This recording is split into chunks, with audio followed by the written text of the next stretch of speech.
8 फेरों का 8वां वचन।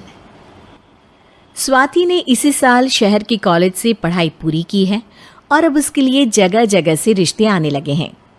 स्वाति से ज़्यादा उसके रिश्तेदारों को उसकी शादी की चिंता है, इसीलिए जो भी स्वाति के घर आता वो किसी नए लड़के की खबर ज़रूर ले आता।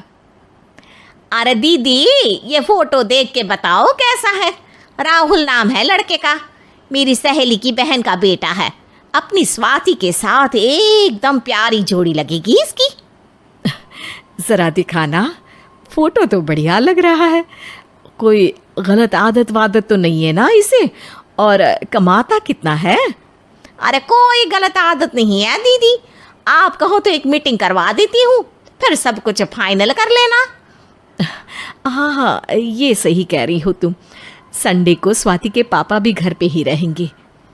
बुआ फिर वहाँ से चली जाती है और रात को स्वाति की माँ उससे कहती है, स्वाति बेटा, आज कमला बुआ ने एक लड़के की फ़ोटो दिखाई है। संडे को वो लोग मिलने आ रहे हैं, तैयार हो ना तुम बेटा? अरे मम्मी, आप कहाँ कमला बुआ के चक्कर में आ जाती हो? अभी इतनी जल्दी कोई शादी वादी नहीं करनी है मुझे। अरे बेटा, अच्छा लड़का है, बुआ जानती है उसे अच्छे से।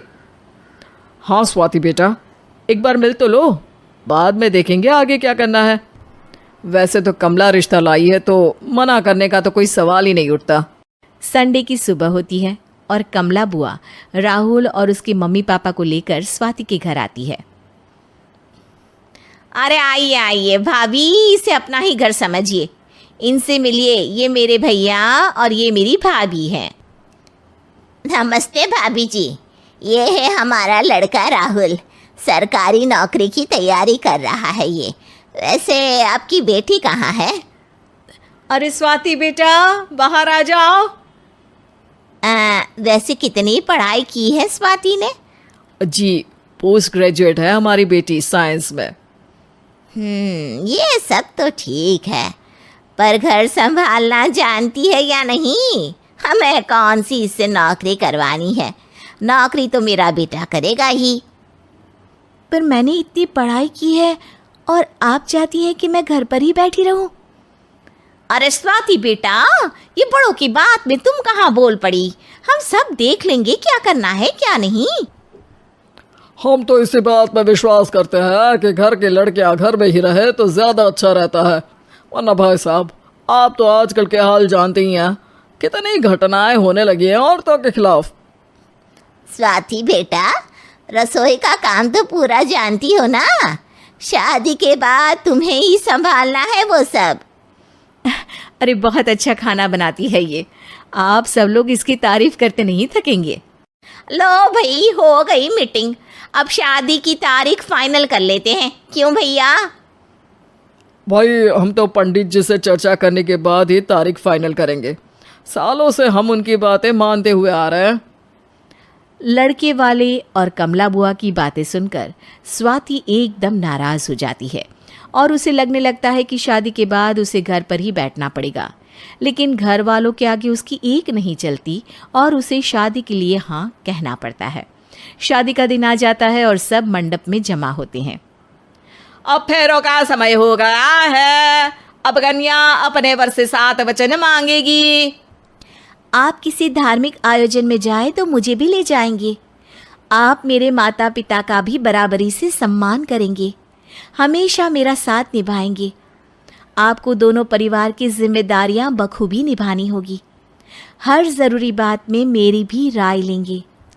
आप सभी गलत आदतों से दूर रहेंगे। आप मेरे अलावा किसी और औरत से कोई गलत संबंध नहीं बांधेंगे। ये 7 वचन पूरे हुए, वर क्या तुम्हें ये सारे वचन मंजूर है? जी हाँ पंडित जी, मैं सारे वचन अच्छी तरीके से निभाऊंगा। अरे वाह वाह, बढ़िया तरीके से सब काम संपन्न हो गया। तो इसी के साथ विवाह संपन्न हुआ और आज से ये दोनों पति पत्नी हुए।